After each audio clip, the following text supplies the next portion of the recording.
ইছৰাইলীয়া মানুহ এজনে আগৰ পত্নীক এৰি পৰজাতীয় এগৰাকীক বিয়া কৰোৱাটো ঈশ্বৰে কেনেদৰে লৈছিল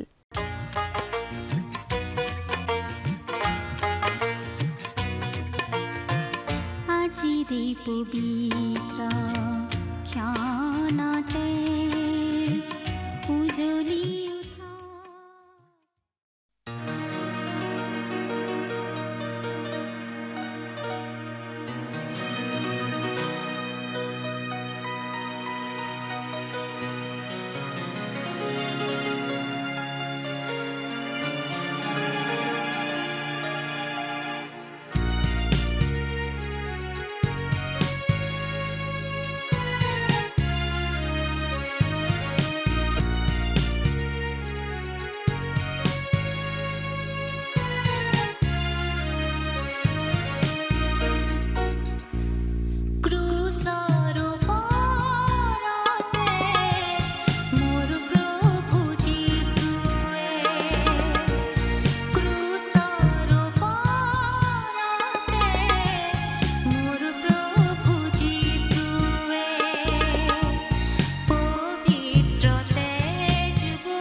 নমস্কাৰ আমাৰ ভক্তিবচন অনুষ্ঠানলৈ আপোনাক স্বাগতম জনাইছো খ্ৰীষ্টীয় বিশ্বাসী লোকসকলৰ বাবে বিশেষভাৱে প্ৰস্তুত কৰা এই ভক্তিবচন অনুষ্ঠানটো হৈছে বাইবেল অধ্যয়নৰ ধাৰাবাহিক অসমীয়া অনুষ্ঠান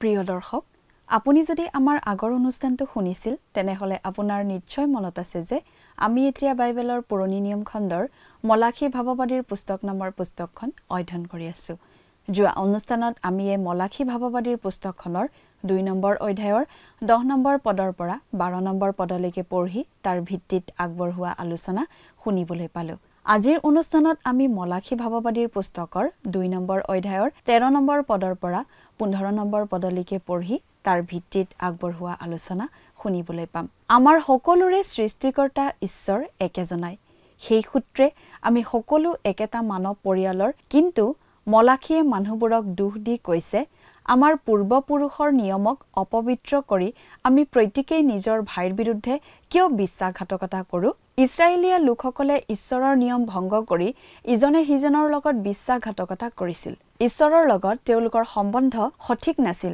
আৰু সেয়েহে ইজনে সিজনৰ লগতো সম্বন্ধ সঠিক নাছিল ঈশ্বৰে ইছৰাইলীয়া লোকসকলৰ এটা ডাঙৰ পাপৰ কথা আঙুলিয়াই দি কৈছিল যে তেওঁলোক বাবিলৰ বন্দীত্বৰ পৰা উভতি আহোতে তেওঁলোকৰ চাৰিওফালে বাস কৰা ধুনীয়া বিদেশী ছোৱালীবোৰ দেখি পছন্দ কৰিলে আৰু তেওঁলোকে নিজৰ পত্নীক ত্যাগ কৰি সেই বিদেশী ছোৱালীবোৰক বিয়া কৰাইছিল সেই বিদেশী ছোৱালীবোৰে অনাইহুদি পৌতলিক সেৱা উপাসনাহে কৰিছিল গতিকে এনেকুৱা বিবাহবোৰৰ যোগেৰে ইছৰাইল জাতিটোৰ মাজলৈ আন ধৰণৰ সেৱা উপাসনাবোৰ সোমাই আহিছিল মলাখীয়ে জনাই দিছে যে এনে কাম কৰা মানুহবোৰক ঈশ্বৰে উচ্ছন্ন কৰিব তেওঁ কোন তাত কোনো পাৰ্থক্য নাৰাখে যিকোনো মানুহে একে শাস্তি পাব একে বিচাৰৰ সন্মুখীন হ'ব তেনেকুৱা মানুহে বাহিনীসকলৰ জিহুৱাৰ উদ্দেশ্যে নৈবেদ্য আগবঢ়ালেও লাভ নাই পাপত জীয়াই থাকি মন্দিৰৰ আচাৰ ব্যৱহাৰৰ মাজেৰে পাৰ হৈ থাকিলেও তেওঁ হাৰি নাযায় আগৰ ভাৰ্যাক বিবাহ বিচ্ছেদ কৰি বিদেশী ছোৱালীক বিয়া কৰাই থকা এই মানুহবোৰৰ পত্নীসকলে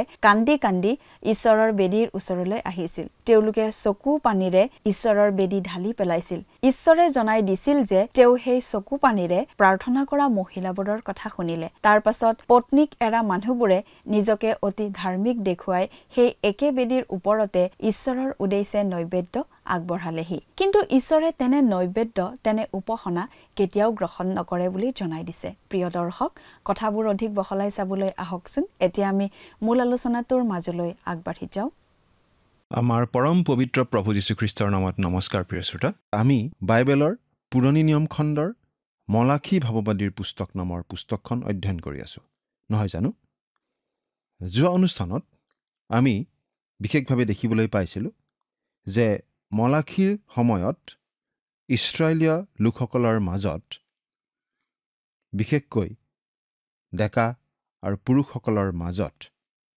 যি বেয়া কাম চলিব ধৰিছিল বিবাহৰ নামত সেই কথা ঈশ্বৰে আঙুলিয়াই দিছিল আৰু তেওঁলোকক দোষাৰোপ কৰিছিল তেওঁলোকে নিজৰ নিজৰ ভাৰ্যাবোৰ এৰি তেওঁলোকৰ চাৰিওপিনে বাস কৰা পৰজাতীয় বিদেশী ছোৱালীবোৰ বিয়া কৰাবলৈ ধৰিছিল আৰু আগৰ ভাৰ্যাক বিবাহ বিচ্ছেদ দিছিল সেই কথা ঈশ্বৰে ভাল পোৱা নাছিল আৰু তেওঁলোকৰ সেই পাপৰ কথা ঈশ্বৰে আঙুলিয়াই দিছিল আজিৰ অনুষ্ঠানত আমি এই মলাখী পুস্তকখনৰ 2 নম্বৰ অধ্যায়ৰ 13 নম্বৰ পদৰ পৰা আমাৰ আলোচনা আগবঢ়াই নিব খুজিছোঁ আমি মলাখী ভাৱবাদীৰ পুস্তকত এতিয়া যিটো কথা বিশেষভাৱে পাই আছো সেইটো হৈছে ঈশ্বৰে মলাখী ভাৱবাদীৰ দিনত ইছৰাইলীয় লোকবিলাকে পৰজাতীয় লোকৰ সৈতে বিবাহ পাশত আবদ্ধ হ'বলৈ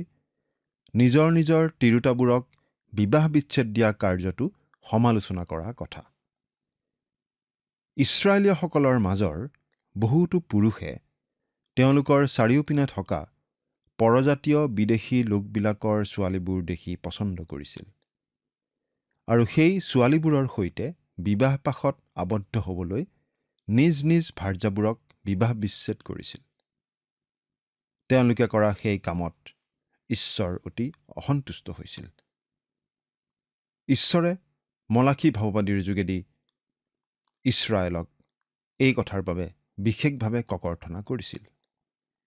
এতিয়া আমি বাইবেলৰ পৰা পাঠ কৰি দিব খুজিছোঁ। মলাখী 2 নম্বৰ অধ্যায়ৰ 13 নম্বৰ পদটো প্ৰথমতে পঢ়ি দিম। যদি আপোনালোকৰ লগত বাইবেল আছে তেতিয়াহ'লে বাইবেলৰ পৰা চাই যাব, আৰু যদিহে লগত বাইবেল নাই পাঠ কৰি দিম, অনুগ্ৰহ কৰি মন দি শুনিব। 2 নম্বৰ অধ্যায়ৰ 13 নম্বৰ পদ ইয়াত এনেদৰে লিখা আছে, আৰু তোমালোকে আকৌ ইয়াকো কৰিছা যে তোমালোকে চকুলোৰে, ক্ৰন্দনেৰে আৰু হুমুনিয়াহেৰে জিহুৱাৰ যজ্ঞবেদী ঢাকিছা। এই নিমিত্তে তেওঁ উপহাৰলৈ আৰু দৃষ্টি নকৰে, বা প্ৰসন্ন হৈ তোমালোকৰ হাতৰ পৰা তাক গ্ৰহণ নকৰে।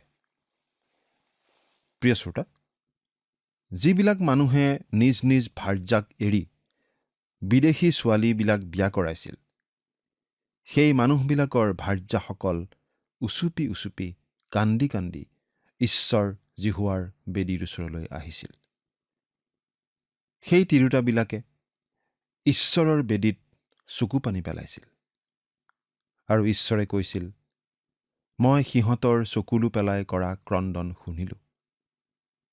তাৰ পাছত তোমালোকে অতি ধাৰ্মিক ভাৱ দেখুৱাই যি বেদীৰ ওপৰত তোমালোকে ত্যাগ কৰা ভাৰ্যাসকলৰ চকুপানী আছিল, তাৰ ওপৰতেই অতি ধাৰ্মিক দেখুৱাই মোলৈ নৈবেদ্য আগবঢ়াবলৈ আহিছা। তোমালোকে এই কথাটো জনাটো মই বিচাৰোঁ যে মই তোমালোকৰ সেই নৈবেদ্যৰ প্ৰতি অলপো মন নিদিওঁ, সেইবোৰলৈ ঘূৰিকে নাচাওঁ। প্ৰিয় শ্ৰোতা, খ্ৰীষ্টীয় মণ্ডলীত পৰিচৰ্যা কৰি থকা এনেকুৱা বহুতো মানুহ থাকিব পাৰে। হয়তো কোনো মণ্ডলীৰ ধন ভঁৰালীও হ'ব পাৰে, নাইবা হয়তো মণ্ডলীৰ সম্পাদক হ'ব পাৰে, নাইবা হয়তো মণ্ডলীৰ একেবাৰে সভাপতিও হ'ব পাৰে। কিন্তু হয়তো পাৰিবাৰিক জীৱনত বা ব্যক্তিগত জীৱনত ঈশ্বৰৰ মনত অসন্তুষ্টি দিয়া কামত লিপ্ত হৈ থাকিব পাৰে। তেনেকুৱা মানুহৰ সেই তথাকথিত সৎকৰ্মৰ প্ৰতি বা ঈশ্বৰৰ উদ্দেশ্যে কৰা পৰিচৰ্যাৰ প্ৰতি ঈশ্বৰে মনোযোগ নিদিয়ে বুলি আমি ক'ব পাৰোঁ। আচলতে তেনেদৰে ঈশ্বৰৰ অবাধ্য হৈ চলা লোকে পৰিচৰ্যাৰ কামত নালাগি সমাজৰ চকুৰ আঁতৰ হৈ চলাহে বেছি ভাল। কাৰণ এই কথাটো ঈশ্বৰে অতি পৰিষ্কাৰ কৰি দিছে যে এনেদৰে ঈশ্বৰৰ অবাধ্য হৈ চলা মানুহৰ হাতৰ কৰ্ম ঈশ্বৰে কেতিয়াও গ্ৰহণ নকৰে। তেনেকুৱা মানুহৰ নৈবেদ্য ঈশ্বৰে কেতিয়াও গ্ৰহণ নকৰে। তেওঁ সেই উপহাৰলৈ আৰু দৃষ্টি নকৰে বা প্ৰসন্ন হৈ সেইবোৰ গ্ৰহণ নকৰে। প্ৰিয় শ্ৰোতা, আমাৰ জীৱনত যদিহে কিবা তেনেকুৱা অবাধ্যতা আছে, তেনেহ'লে তেওঁ আমাৰ দুতলীয়া স্বভাৱৰ কথা ভালদৰে জানে, আৰু আমাৰ তেনে দুতলীয়া মনোভাৱেৰে কৰা উপহাৰ বা সেৱা তেওঁ কেতিয়াও গ্ৰহণ নকৰে। মলাখী ভাৱবাদীৰ দিনত মানুহবিলাকে তেনেদৰে কুকৰ্ম কৰি থাকিও ঈশ্বৰলৈ ধাৰ্মিক দেখুৱাই উপহাৰ আগবঢ়াই আছিল, বলি আগবঢ়াই আছিল। আৰু ঈশ্বৰে যেতিয়া তেওঁলোকে আগবঢ়োৱা সেই উপহাৰ গ্ৰহণ নকৰিছিল, তেওঁলোকে আগবঢ়োৱা সেই বলি গ্ৰহণ নকৰিছিল, তেতিয়া তেওঁলোকে অতি অজ্ঞানৰ ভাৱ দেখুৱাই, অতি অজলাৰ নিচিনা ভাৱ দেখুৱাই প্ৰশ্ন কৰিছিল, ঈশ্বৰেনো কিয় সেই উপহাৰ গ্ৰহণ কৰা নাই? ঈশ্বৰেনো কিয় সেই বলি গ্ৰহণ কৰা নাই? আমিনো কি দোষ কৰিলোঁ? 14 নম্বৰ পদটো পঢ়ি দিব খুজিছোঁ। ইয়াত এনেদৰে লিখা আছে, তথাপি তোমালোকে কৈছা, ইয়াৰ কাৰণ কি? তাৰ কাৰণ এই, তোমাৰ সংগিনী, তোমাৰ বিবাহ বন্ধনৰ ভাৰ্যা হোৱাটো যি তিৰোতালৈ তুমি বিশ্বাসঘাতকতা কৰিলা, তোমাৰ যৌৱনকালৰ সেই ভাৰ্যা আৰু তোমাৰ মাজত জিহুৱা সাক্ষী আছে। তথাপি তোমালোকে কৈছা, ইয়াৰ কাৰণ কি? তেওঁলোকৰ উপহাৰ বা বলি কিয় ঈশ্বৰে গ্ৰহণ নকৰিব বুলি মানুহবোৰে সোধা প্ৰশ্নটোতো আচলতে ঈশ্বৰে বেয়া পাইছে বুলি আমি ক'ব পাৰোঁ। অৰ্থাৎ ইয়াত আমি এনেধৰণৰ ভাৱ এটা দেখা পাওঁ, মানুহবিলাকে কৈ আছিল, ঈশ্বৰে মোৰ উপহাৰটো কিয় গ্ৰহণ নকৰিব? মইতো এটা অতি সুন্দৰ নুদুকা মেৰ ছাগলী বলি দিবলৈ লৈ আহিছোঁ। যেতিয়া মানুহবিলাকে তেনেকুৱা প্ৰশ্ন সোধে, তেতিয়া মলাখীয়ে তেওঁলোকৰ প্ৰশ্নৰ উত্তৰটো অতি স্পষ্টভাৱে দি দিছে, যাতে তেওঁলোকৰ বুজাত ভুল হ'ব নোৱাৰে। তাৰ কাৰণ এই, তোমাৰ সংগিনী তোমাৰ বিবাহ বন্ধনৰ ভাৰ্যা হোৱাটো যি তিৰোতালৈ তুমি বিশ্বাসঘাতকতা কৰিলা, তোমাৰ যৌৱনকালৰ সেই ভাৰ্যা আৰু তোমাৰ মাজত যি হোৱা সাক্ষী আছে। অৰ্থাৎ সেই ইছৰাইলীয় লোকে ডেকা অৱস্থাত, যুৱক অৱস্থাত এগৰাকী যিহুদী ছোৱালী বিয়া কৰিছিল। কিন্তু যেতিয়া তেওঁ বয়সত ডাঙৰ হ'ল, হয়তো আদহীয়া হ'ল, আৰু তেওঁলোকৰ চাৰিওপিনে থকা পৰজাতীয় আৰু বিদেশী লোকবোৰৰ মাজত চলাফিৰা কৰিব ধৰিলে, তেতিয়া তেওঁ কোনো পৰজাতীয় ছোৱালীক লগ পালে আৰু সেই পৰজাতীয় ছোৱালীক বিয়া কৰিবলৈ মনস্থ কৰিলে। তোমাৰ সংগিনী, তোমাৰ বিবাহ বন্ধনৰ ভাৰ্যা, সেই মানুহজনে যেতিয়া সেই ইব্ৰী ছোৱালীক বিয়া কৰাইছিল, তেতিয়া পুৰোহিতৰ আগত থিয় হৈ ছোৱালীগৰাকীৰ প্ৰতি বিশ্বস্ত আৰু সত্যবাদী হৈ থাকিবলৈ প্ৰতিজ্ঞাবদ্ধ হৈছিল। কিন্তু তেনেদৰে বিবাহ বন্ধনত আবদ্ধ হোৱা ছোৱালীগৰাকীকেই এতিয়া তেওঁ ত্যাগ কৰিছে। প্ৰিয় শ্ৰোতা, ইয়াৰ পাছত আমি যিটো পদ পঢ়িবলৈ পাওঁ, সেই পদটো ব্যাখ্যা কৰাত অলপ কঠিনতাৰ সন্মুখীন হ'ব লগা হয়। কিন্তু আমি ভাবোঁ যে দ্য মাইনৰ প্ৰফেটছ নামৰ গ্ৰন্থত লেখকজনে অতি সুন্দৰ আৰু শুদ্ধভাৱে ইয়াৰ ব্যাখ্যা আগবঢ়াইছে। তেওঁ কৈছে যে এই পদটোৰ স্বাভাৱিক ব্যাখ্যা এইয়ে যে ইয়াত বিবাহ বিচ্ছেদৰ কথাই কোৱা হৈছে, আৰু ঈশ্বৰেই যে প্ৰথমতে বিবাহ নামৰ অনুষ্ঠানটি প্ৰতিষ্ঠা কৰিছিল, সেই কথাটোলৈকে আঙুলিওৱা হৈছে। পদটো পাঠ কৰি দিম। 15 নম্বৰ পদ। ইয়াত এনেদৰে লিখা আছে, আত্মাৰ অৱশিষ্ট ভাগ তেওঁৰ থকাটো তেওঁ এজনকেই সৃষ্টি কৰা নাছিলনে? কিয় এজনকেই সৃষ্টি কৰিলে? তেওঁ ঈশ্বৰীয় বংশ বিচাৰিছিল। এইকাৰণে তোমালোকে নিজ নিজ আত্মাৰ বিষয়ে সাৱধান হোৱা, আৰু কোনেও নিজৰ যৌৱনকালৰ ভাৰ্যালৈ বিশ্বাসঘাতকতা নকৰিবা। তেওঁ এজনকেই সৃষ্টি কৰা নাছিলনে?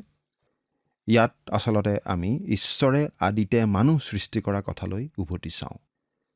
ঈশ্বৰে নৰ আৰু নাৰী কেনেকৈ সৃষ্টি কৰিছিল, সেই কথাটো আমাক মনত পেলাই দিয়া হৈছে। ঈশ্বৰে আদমক সৃষ্টি কৰিছিল আচলতে আধা হিচাপে, আৰু হৱা আছিল বাকী আধা। দুয়ো লগ লাগিহে এক ব্যক্তি। আদম আৰু হৱা দুয়োকো তেওঁ এক হিচাপে সৃষ্টি কৰিছিল। এই কথাটো স্পষ্ট হয় যেতিয়া কোনো এটা সন্তানৰ জন্ম হয়, কাৰণ জন্ম হোৱা সন্তানটি আচলতে পিতৃ মাতৃ উভয়ৰেই অংশ। পিতৃ আৰু মাতৃ দুয়ো আচলতে সন্তানটিত এক। আত্মাৰ অৱশিষ্ট ভাগ তেওঁৰ থকাটো তেওঁ এজনকেই সৃষ্টি কৰা নাছিলনে? কিয় এজনকেই সৃষ্টি কৰিলে? তেওঁ ঈশ্বৰীয় বংশ বিচাৰিছিল। অৰ্থাৎ সেই নাৰীগৰাকী পুৰুষজনৰ নিচিনাই হ'ব লাগিব। পৰিয়ালৰ খাতিৰত নাৰী আৰু পুৰুষ আত্মিকভাৱেও আৰু শাৰীৰিকভাৱেও একে হোৱাটো ঈশ্বৰে বিচাৰিছিল।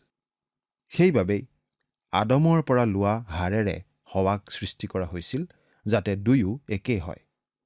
সেইবাবেই যি পৰিয়ালত বিবাহ বিচ্ছেদ থাকে নাইবা বহু বিবাহ থাকে, সেই পৰিয়াল সন্তান লালন পালন কৰাৰ বাবে উচিত পৰিয়াল নহয়। প্ৰিয় শ্ৰোতা, যদিহে আপুনি এগৰাকী যুৱতী, তেনেহ'লে আপুনি তেনে এজন যুৱককেই বিয়া কৰোৱা উচিত, যিজনে আপুনি যি বিশ্বাস কৰে তাকেহে বিশ্বাস কৰে। কাৰণ তেওঁ যি বাটেৰে আগুৱাই আপুনিও সেই বাটেৰেই আগবাঢ়িব লাগিব। যদিহে আপুনি ঈশ্বৰৰ সন্তান, কিন্তু তেওঁ ঈশ্বৰৰ সন্তান নহয়, তেনেহ'লে আপুনি ভৱিষ্যতৰ যাত্ৰা অতি কঠিন পাব। প্ৰিয় শ্ৰোতা, যদিহে আপুনি এজন যুৱক নাইবা যুৱতী, তেনেহ'লে আপোনাক আমি আজি এই কথা ক'ব বিচাৰিছোঁ। যদিহে আপুনি ভাবি আছে যে আপুনি যিজনক ভাল পায়, যিজনক আপুনি পচন্দ কৰে, কাৰণ বিবাহৰ আগতেই আপুনি আপোনাৰ ভালপোৱাজনক সকলোতকৈ বেছি প্ৰভাৱান্বিত কৰিব পাৰে। আমি এই কথা নিঃসন্দেহে ক'ব পাৰোঁ, এজন যুৱকে তেওঁ ভালপোৱা যুৱতীগৰাকীক সন্তুষ্ট কৰিবলৈ যিকোনো ধৰণৰ কাম কৰিবলৈ সাজু থাকে। পচন্দৰ যুৱতীগৰাকীক বিয়া কৰিবলৈ তেওঁ সকলো ধৰণৰ ত্যাগ কৰিবলৈ সাজু থাকিব পাৰে। নহয়নে বাৰু? নিজে ভালপোৱা নিজৰ মনৰ মানুহগৰাকীক সন্তুষ্ট কৰিবলৈ যিকোনো ডেকাই, যিকোনো যুৱকে যিকোনো ধৰণৰ ত্যাগ কৰিবলৈ সাজু থাকিব। কিন্তু এবাৰ বিয়া হৈ যোৱাৰ পাছত তেওঁ ভাৰ্যাক সন্তুষ্ট কৰিবলৈ আৰু সিমান সচেতন আৰু আগ্ৰহী নহ'ব। আৰু এই কথাটো প্ৰেমত পৰা যুৱতীৰ ক্ষেত্ৰতো সত্য। এই কাৰণে তোমালোকে নিজ নিজ আত্মাৰ বিষয়ে সাৱধান হোৱা আৰু কোনেও নিজৰ যৌৱনকালৰ ভাৰ্যালৈ বিশ্বাসঘাতকতা নকৰিবা। মলাখীয়ে ইছৰাইলীয়া লোকবিলাকক সাৱধান কৰি দিছে, তেওঁলোকে কি কৰি আছে সেই বিষয়ে যাতে অতি সাৱধানে লক্ষ্য ৰাখে।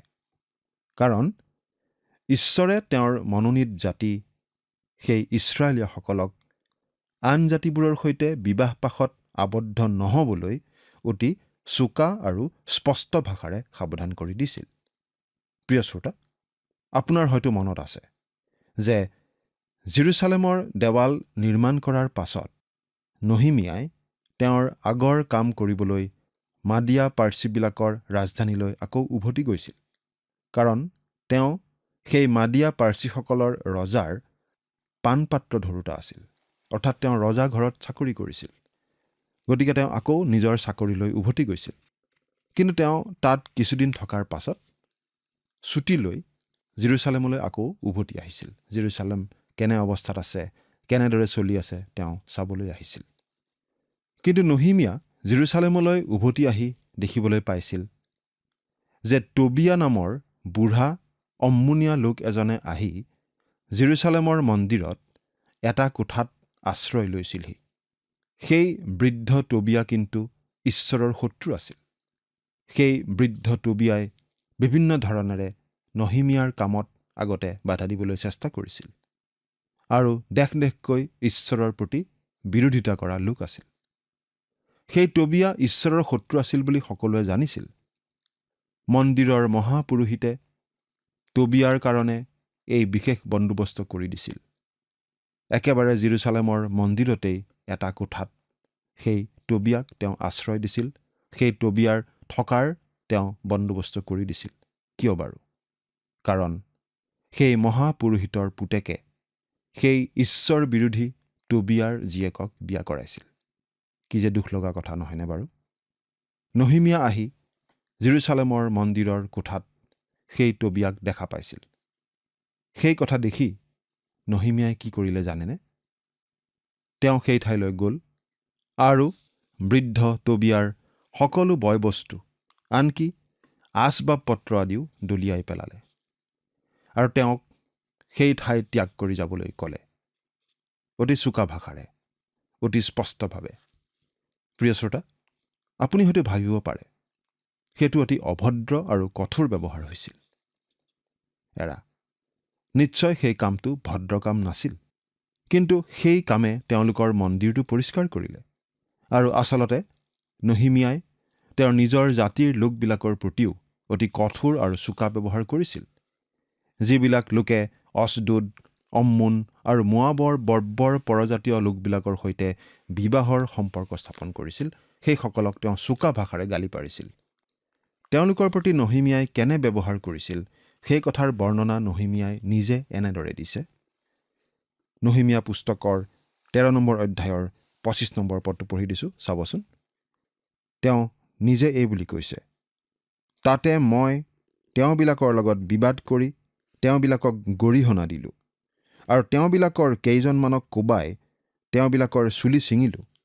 আৰু তোমালোকে সিহঁতৰ পুতেকবিলাকৰ লগত তোমালোকৰ জীয়াৰীবিলাকক বিয়া নিদিবা আৰু তোমালোকৰ পুতেৰাহঁতলৈ নাইবা নিজলৈ সিহঁতৰ জীয়াৰীবিলাক নানিবা, এই বুলি কৈ ঈশ্বৰৰ নামেৰে তেওঁবিলাকক শপত কৰালোঁ। সেই পৰজাতীয় লোকৰ সৈতে বিবাহৰ সম্পৰ্ক স্থাপন কৰাৰ জৰিয়তে ইছৰাইল জাতিটোলৈ কি ধৰণৰ বিপৰ্যয় নামি আহিব সেই কথা তেওঁ সোঁৱৰাই দিছিল। আজি ঈশ্বৰৰ বাক্যৰ হকে থিয় দিবলৈ নহিমিয়াৰ নিচিনা সাধাৰণ মানুহৰ যে কিমান প্ৰয়োজন সেই কথা আমি মনত ৰখা উচিত। প্ৰিয় শ্ৰোতা, কেৱল মাত্ৰ বিবাহৰ যোগেৰেই নহয়, এই জগতত চলাফিৰা কৰোঁতে জাগতিকতাৰ সৈতে হলিগলি কৰি আমি আমাৰ আত্মিক জীৱনলৈ অভিশাপ কঢ়িয়াই অনাৰ সম্ভাৱনা থাকে। আমি বাৰু সাৱধান হৈ চলা উচিত নহয়নে? চিন্তা কৰি চাওকচোন। ঈশ্বৰে আপোনাক আশীৰ্বাদ কৰক। আমেন।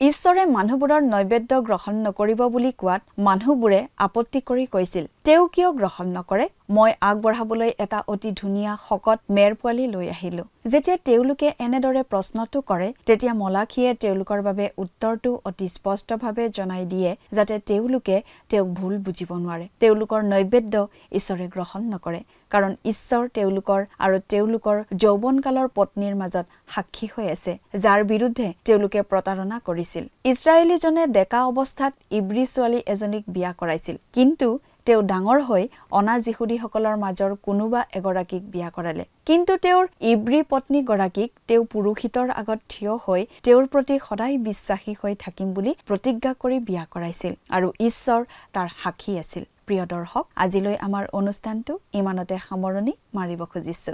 পৰৱৰ্তী অনুষ্ঠানত আপোনালোকক পুনৰ লগ পোৱাৰ আশা ৰাখিছো। সামৰণি মৰাৰ আগতে আহকচোন খন্তেক প্ৰাৰ্থনাত মূৰ দুৱাওঁ। স্বৰ্গত থকা অতি মৰমীয়াল দয়ালু পিতৃ ঈশ্বৰ, প্ৰভু, তোমাক ধন্যবাদ দিওঁ তোমাৰ পবিত্ৰ বাক্য অধ্যয়নৰ সুন্দৰ সুযোগ তুমি দিয়াৰ বাবে।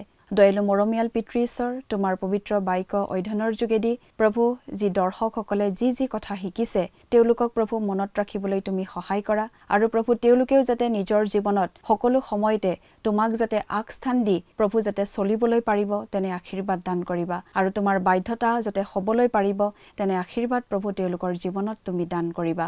এই সকলো যাচনা মহান ত্ৰাণকৰ্তা প্ৰভু যীশুখ্ৰীষ্টৰ নামত অৰ্পণ কৰিলো। আমেন। প্ৰিয় দৰ্শক, যোৱা অনুষ্ঠানৰ প্ৰশ্নটোৰ শুদ্ধ উত্তৰটো হৈছে অপশ্যন চি, ঈশ্বৰক। আজিৰ অনুষ্ঠানৰ ওপৰত আধাৰিত প্ৰশ্নটো হৈছে, মলাখীৰ সময়ছোৱাত ইছৰাইলীয়া লোকসকলৰ মাজত বিশেষ কি সমস্যাই দেখা দিছিল? অপশ্যন এ মহামাৰী, অপশ্যন বি বিবাহ বিচ্ছেদ, অপশ্যন চি জলপ্লাৱন, অপশ্যন ডি খাদ্যৰ অভাৱ।